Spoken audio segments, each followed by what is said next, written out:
La sociedad es diversa y yo busco ser una líder que impulsa esa diversidad y esa inclusión. Y me encanta trabajar mucho con todos los tipos de personas, los jóvenes, los no tan jóvenes, las mujeres, los hombres, los muy experimentados, los recién egresados. Creo que es importante rodearse de eso. Entonces, la cercanía para mí también es muy importante. En Líderes por Colombia, Ximena Mora Méndez.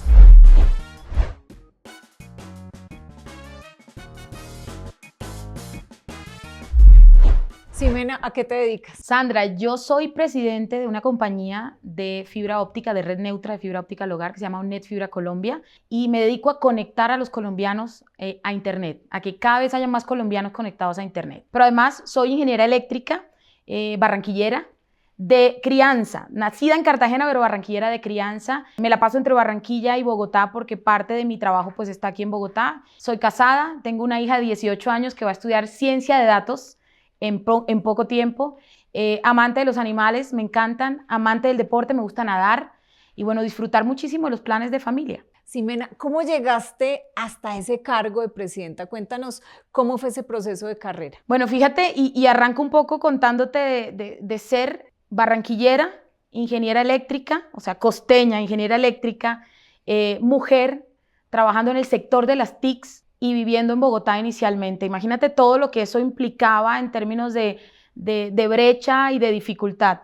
Pero me encontré con mucho apoyo, no solamente de mis papás, sino encontré en el camino mentores y personas que fueron muy importantes en mi vida e hicieron de mi carrera lo que soy hoy día. Yo arranqué trabajando como arrancamos todos los ingenieros eléctricos o de telecomunicaciones, arrancamos en la parte técnica, en el desarrollo de soluciones técnicas y fui creciendo, digamos, a lo largo de mi historia laboral, luego coordinando equipos de trabajo, desarrollo de productos, mercadeo, luego gerencié un territorio en una empresa de telecomunicaciones y finalmente me seleccionaron para ser presidente de Net Fibra Colombia, que hoy día pues es la compañía de red neutra más grande que tiene el país y que tiene una misión espectacular que es conectar a los colombianos, poner la red neutra al servicio de los operadores de telecomunicaciones para conectar más colombianos. ¿Cuáles fueron las claves de ese proceso de ascenso, ya personales, tuyas? ¿Cuáles son esos secretos o esas claves? Pues mira, yo creo que uno tiene, yo lo resumo en 3 cosas que son importantísimas. La primera, disciplina. Uno tiene que ser disciplinado y la disciplina va de entender que tú tienes que surtir procesos, no solamente académicos, que hay que estudiar, que hay que formarse, sino que también hay que surtir procesos dentro de las compañías y mostrar ese desempeño para que obviamente puedas crecer en lo que estás haciendo. Para mí lo primero es la disciplina. Lo segundo, es muy importante trabajar en equipo, colaborar, tener camaradería con el equipo de trabajo y para mí el equipo de trabajo es todo, es el que está conmigo abajo, el que está conmigo al lado, el que está conmigo arriba, todos al final tienen que ayudar para que el proceso, digamos, se dé de la mejor manera, que es trabajar en equipo el segundo.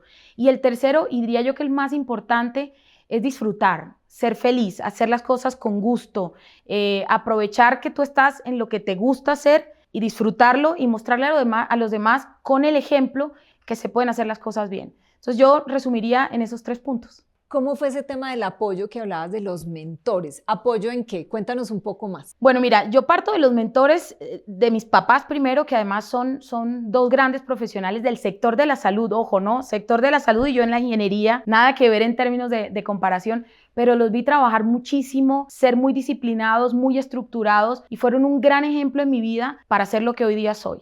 Mis primeros grandes mentores son mi papá y mi mamá, un médico y una bacterióloga, que hoy están en los 80 años, ¿sí? Y luego, en segundo lugar, unos mentores en el ámbito laboral y por mencionarte un par, están, no sé, Fabián Hernández y Alfonso Gómez, que son 2 grandes CEOs de compañías de telecomunicaciones, de Telefónica, que a lo largo de la historia de mi carrera profesional me acompañaron, me aconsejaron, me dijeron muchas cosas que debía hacer y las cosas que no debía hacer, sobre todo las que no debía hacer, o cuando las estaba haciendo mal, fueron muy prudentes, pero muy directos en decirme cómo debía cambiarlas y les hice caso, siempre les hice caso. Para mí fueron muy importantes en mi vida laboral. Y la tercera, y no menor, es mi hija, que tiene 18 años y es mi mentora en la forma como ella lleva su vida alrededor de los amigos. Es una gran amiga y creo que uno necesita un poquito de todo, necesita del ejemplo de personas disciplinadas como mis papás, del ejemplo de grandes líderes como el caso de Alfonso o de Fabián, y del ejemplo de jóvenes que son amigos y que llevan una vida buena, sana, y que al final pues terminan siendo una forma de llevarte también a hacer las cosas bien. ¿Cómo es tu estilo de liderazgo? Yo soy muy cercana, yo soy una persona cercana, trato de liderar con el ejemplo y creo que eso es muy importante. Al final, los colaboradores, la familia, tus hijos ven en ti un ejemplo y tú tienes que hacerlo bien, tú tienes la responsabilidad de hacerlo bien. Entonces, soy una líder cercana, lidero con el ejemplo. Me gusta mucho trabajar en equipo, siento que el equipo, la cercanía con el equipo te enseña todos los días a hacer las cosas cada vez mejor.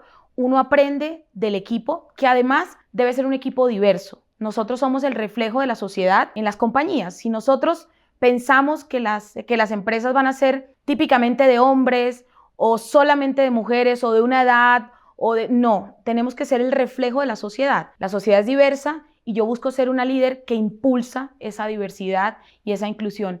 Y me encanta trabajar mucho con todos los tipos de personas, los jóvenes, los no tan jóvenes, las mujeres, los hombres, los muy experimentados, los recién egresados. Creo que es importante rodearse de eso. Entonces, la cercanía para mí también es muy importante. Y finalmente, soy muy prudente y eso creo que es algo que aprendí recién hace muy poco en una escuela de negocios. Estuve en el INALDE haciendo el PADE y un profesor nos habló de la prudencia, pero la prudencia no para ser lentos, sino la prudencia para saber hacer bien las cosas, incluso para tomar decisiones que no son populares. Y me considero una persona prudente también. Al final, creo que lo resumo dentro de esas 4 características y yo le pondría una rayita abajo: soy feliz, soy una líder feliz y creo que contagio a mi equipo con esa energía. ¿Cómo se hace para precisamente llevar ese entusiasmo y que la gente tenga ese espíritu como el que estás diciendo de felicidad y de ganas de hacer las cosas? Pues tú tienes que disfrutar lo que haces, o sea, te tiene que gustar tu trabajo. No todo el mundo obviamente está en el sitio en el que quiere estar, ¿cierto? A veces hay gente que cae a un trabajo porque le toca, pero cuando tú tienes la fortuna de estar en un trabajo que te gusta, ¿cierto? Hay que disfrutarlo y disfrutarlo es estar en constante aprendizaje, estar en constante comunicación con el equipo de trabajo, aprender de todo el mundo te hace feliz. Entonces, yo creo que es recoger un poco el hecho del disfrute del trabajo, ponerlo a tu favor y compartir con el equipo ese proceso. Por supuesto que hay cosas que son muy serias y muy relevantes en un liderazgo y es estar formándose de manera constante. Yo he estudiado toda mi vida y creo que uno nunca debe parar de estudiar, y no es estudiar solamente en la academia, es estudiar, hay formas de estudiar virtualmente, también hay formas de aprender de la gente que trabaja contigo, de tus mayores, de tus menores. Entonces, formarse todo el tiempo, porque el mundo va avanzando y tú tienes que ir avanzando con ellos a la par, con el mundo a la par. Entonces, considero que si uno disfruta lo que está haciendo, si se forma bien y si lo comparte, creo que puedes ir dando pasos, pocos, probablemente con la humildad que esto debería tener, pero puede ser ejemplo luego de líderes que se están formando y que van a ser sucesores en tus compañías, en los trabajos en los que uno hace. ¿Cómo ves la evolución de la tecnología, la inteligencia artificial, ese impacto en el mundo de los negocios y las empresas hoy? Pues mira, yo trabajo en tecnología, ¿no? Y al final lo que yo hago es poner Internet al servicio de las comunidades, es decir, para que la gente estudie, trabaje, se forme, y el Internet es una plataforma para todo el contenido que está desarrollándose en el mundo. Entonces, la inteligencia artificial y digamos todo lo que tiene que ver con la ciencia de los datos, con el Big Data, son un mecanismo para que cada vez hagamos mejor el trabajo. Es decir, nos tienen que facilitar el trabajo. No necesariamente van a ser sucesores o reemplazos de personas, que es lo que la gente cree que va a pasar. Seguramente habrán cosas que tendrán que reemplazarse, pero en general va a tener mucha información que nos va a permitir analizar mejor, ser mejores tomadores de decisiones y nos va a permitir, por supuesto, con esa toma de decisiones hacer las cosas mejor.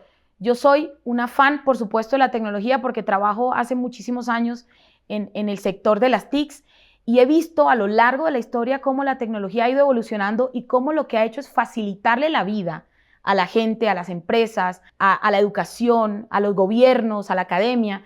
Es un facilitador. No va a ser nunca algo que trunque el progreso de los países y de las compañías, sino al contrario, creo que es un facilitador y estoy totalmente de acuerdo que vamos por un camino correcto. Hay que saber utilizarlo, por supuesto, hay que saber tomar lo mejor de ese contenido. Hay que enseñarle también a los hijos que esto no es para plagiar, esto no es para tomar contenido de ChatGPT y no más, sino todo lo que implica análisis de datos para luego tomar decisiones para las compañías y en general para el mundo. Ximena, ¿qué le falta a este país para estar más conectado? Le falta más internet, definitivamente. Yo creo que es un país, tenemos el 50% de los hogares están conectados más o menos con internet en el hogar. Eso es muy poco, pero es más o menos como pasa en Latinoamérica. Y de ese 50% que está conectado, el 35% tiene fibra óptica. Es decir, que estamos con una brecha de conectividad primero y luego con una brecha tecnológica segundo. ¿Y por qué hago énfasis en la brecha tecnológica? Porque si tú tienes un mal acceso a internet, tienes una mala experiencia a internet, pues no consultas nada, no vas a conseguir la información necesariamente. Entonces hay que tener una buena conexión a internet y luego tener un buen contenido. Entonces yo creo que tenemos que trabajar juntos. Este es un momento en el que hay que cooperar más que competir. Empresas como la nuestra, que es una empresa de red neutra, coopera con las empresas proveedores de internet para que usen nuestra infraestructura y lleguen cada vez más a más hogares colombianos. Eso es lo primero, ¿no? Lo segundo, hay que ser conscientes que hay que sumar infraestructura. Es decir, si nos ponemos a sobreponer infraestructuras entre las compañías, vamos a estar en las mismas 4 ciudades. Tenemos que ser capaces de llegar cada vez más a más territorios y extender, digamos, geográficamente las redes. Entonces yo creo que es un trabajo más de competencia, de competencia, y esa es una tarea que nos obliga a todos los que trabajamos en el sector de las TIC a quitarnos los egos, a dejar de pensar que mi empresa es la mejor y la más grande y soy el que más puede, y a sumarnos para llegar a esa meta que plantea el gobierno de conectar el 85% de los colombianos, que es una tarea difícil, pero no imposible.